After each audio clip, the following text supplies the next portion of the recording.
ബഹിരാകാശത്ത് നിന്ന് സുനിത വില്യംസും ബുച്ച് വിൽമോറും മടങ്ങിയെത്തുന്നത് നേരത്തെയാക്കി. 9 മാസത്തെ ബഹിരാകാശവാസത്തിന് ശേഷം ഇന്ത്യൻ സമയം ബുധനാഴ്ച പുലർച്ചെയായിരിക്കും ഇരുവരും ഭൂമിയിൽ കാലുകുത്തുക. അനുകൂല കാലാവസ്ഥ കണക്കിലെടുത്താണ് യാത്രയിലെ മാറ്റം.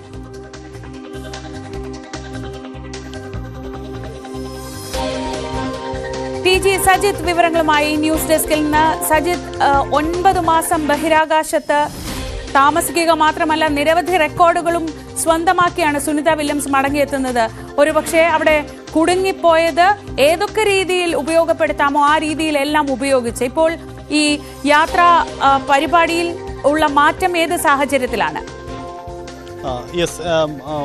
നേരത്തെ സൂചിപ്പിച്ചതുപോലെ ശ്രീജ, സുനിത വില്യംസിന്റെ മടങ്ങിവരവ് അത് ലോകരാജ്യങ്ങളെല്ലാവരും ശ്രദ്ധയോടെ വീക്ഷിക്കുന്ന ഒരു കാര്യമാണ്. സുനിത വില്യംസ് എന്നു മടങ്ങി വരുമെന്ന ചോദ്യത്തിന് ഒടുവിൽ ഉത്തരമായി ഇന്നലെ തന്നെ അതിൽ വ്യക്തത ഉണ്ടായി. പക്ഷേ ഇന്ന് പുതിയ അപ്ഡേറ്റ് പുറത്തു വരുന്നത് അല്പം കൂടി നേരത്തെ സുനിതയുടെ മടങ്ങിവരവ് സാധ്യമാകുമെന്ന കാര്യമാണ്. അതായത് അമേരിക്കൻ സമയം നാളെ വൈകിട്ട് 5:57 ഫ്ലോറിഡ തീരത്ത് അവരെ വഹിച്ചുകൊണ്ടുള്ള സ്പേസ് ഷിപ്പ് ലാൻഡ് ചെയ്യുമെന്നതാണ് നാസ ഔദ്യോഗികമായി അറിയിക്കുന്നത്. അതായത് ഇന്ത്യൻ സമയം അത് ബുധനാഴ്ച പുലർച്ചെയായിരിക്കും ആ സമയം. അങ്ങനെ അത് സാധ്യമാവുകയാണ്. നേരത്തെ സൂചിപ്പിച്ചതുപോലെ സുനിത വില്യംസ് വെറും 8 ദിവസത്തെ ഗവേഷണങ്ങളുടെ ഭാഗമായിട്ടാണ് അന്താരാഷ്ട്ര ബഹിരാകാശ നിലയത്തിലെത്തുന്നത്. പക്ഷേ പിന്നീട് സംഭവിച്ചത് 9 മാസത്തിന് ശേഷമാണ് അവർ മടങ്ങിയെത്തുന്നത് എന്നതാണ്.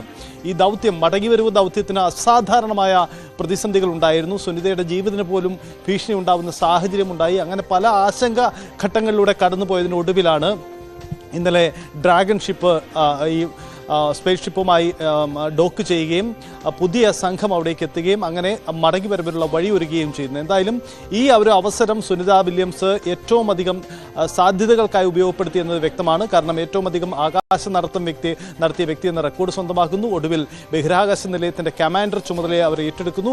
അങ്ങനെ സുപ്രധാനമായ നിരവധി ഘട്ടങ്ങൾ പിന്നിട്ടാണ് സുനിത വില്യംസും ബുച്ച് വിൽമോറും അടങ്ങുന്ന സംഘത്തിന്റെ മടങ്ങിവരവ് സാധ്യമാവുന്നത്.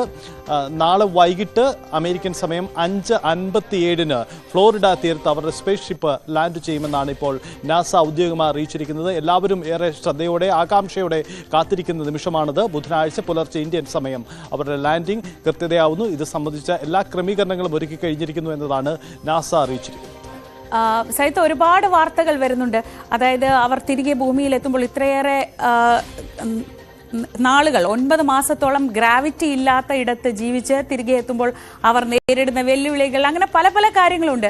ഒരുപക്ഷെ നമ്മുടെയൊക്കെ ഈ ഒരു ആയുസ്സിന്റെ കാലത്ത് ബഹിരാകാശ സഞ്ചാരികൾ നേരിട്ട് ഒരു ഗ്രൂപ്പിനെ സ്വീകരിക്കുന്നത് നമ്മൾ ഇന്റർനാഷണൽ സ്പേസ് സ്റ്റേഷനിൽ സ്വീകരിക്കുന്നത് കാണുന്നു, അവർ സംസാരിക്കുന്നത് കേൾക്കുന്നു, പറന്ന് നടക്കുന്ന മൈക്ക് കാണുന്നു. അങ്ങനെ ഒരു ചരിത്ര നിമിഷം തന്നെയാണ് സുനിതയും ബുച്ച് വിൽമോറും മടങ്ങിയെത്തുമ്പോൾ.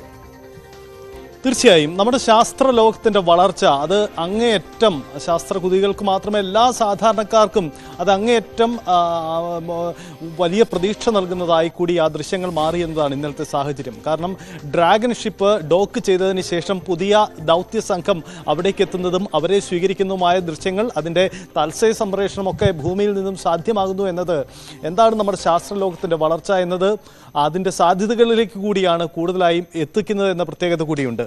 മറ്റൊന്നുകൂടിയുള്ളത്, വെറും 8 ദിവസത്തെ പര്യവേഷണത്തിന് അവിടെ എത്തിയ സുനിത വില്യംസ് ഈ നാളുകൾ ചിലവഴിച്ച് അവിടെ അതിൻ്റെ സാധ്യത ഉപയോഗപ്പെടുത്തുകയും അവിടെ നിന്ന് പലപ്പോഴും ഭൂമിയിൽ നടന്ന പല പ്രധാന ഇവന്റുകളും അവിടെ നിന്ന് അതിന് ആശംസ നേരുകയും ആഘോഷത്തിൽ പങ്കെടുക്കുകയും ഒക്കെ ചേരുന്ന ആ നിമിഷങ്ങൾ അത് സ്വാഭാവികമായും വലിയ തരത്തിലുള്ള നമ്മുടെ ശാസ്ത്രത്തിൻ്റെ വളർച്ച, നമ്മുടെ പര്യവേഷണങ്ങളുടെ വളർച്ച, അതിൻ്റെ വിജയമൊക്കെ നൽകുന്നു എന്നതുകൂടിയാണ്. അതുകൂടി അതിൽ പ്രതിഫലിക്കുന്നു എന്നതാണ് ഏറ്റവും പ്രത്യേകതയുള്ള കാര്യം. എന്തായാലും സുനിത വില്യംസിനെ സംബന്ധിച്ച് ഇതുവരെ ബഹിരാകാശ യാത്രികർക്ക് ആർക്കും ഉണ്ടാവാത്ത ഒരു വലിയ അനുഭവം പങ്കുവയ്ക്കാനുണ്ട്.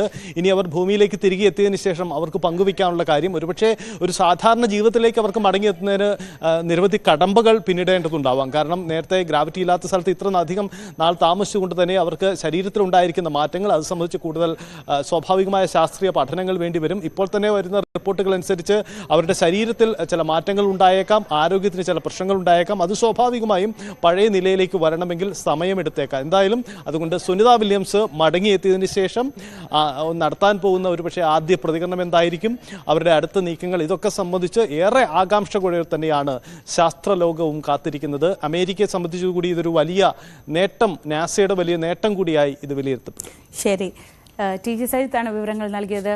നമ്മുടെയൊക്കെ ചെറുപ്പകാലത്ത് നമ്മുടെയൊക്കെ തലമുറ ഒരുപക്ഷെ ആദ്യത്തെ ബഹിരാകാശ സഞ്ചാരി, ആദ്യത്തെ ബഹിരാകാശ പര്യവേക്ഷണ പേടകം, ഇതൊക്കെ ഒരു പാഠപുസ്തകത്തിൽ നിന്ന് ടെക്സ്റ്റ് ബുക്കിലാണ് വായിച്ച് പഠിച്ചതെങ്കിൽ ഇതാ 9 മാസം ബഹിരാകാശത്ത് താമസിച്ച് തിരിച്ചെത്തുന്ന സംഘത്തെ, രണ്ടുപേരുടെയും സംഘത്തെ നേരിട്ട് കാണാൻ, അവർ തിരിച്ചെത്തുന്നത് നേരിട്ട് കാണാനൊക്കെ സയൻസ് നമുക്ക് അവസരമൊരുക്കുകയാണ്.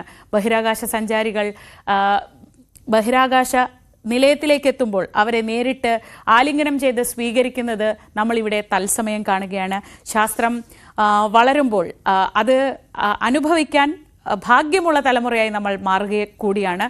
നാളെ അമേരിക്കൻ സമയം നാളെ വൈകിട്ടാണ് സുനിത വില്യംസും ബുച്ച് വിൽമോറും ഫ്ലോറിഡയിൽ കാലുകുത്തുക. അത് ഇന്ത്യൻ സമയം മറ്റന്നാൾ പുലർച്ചെയാണ്.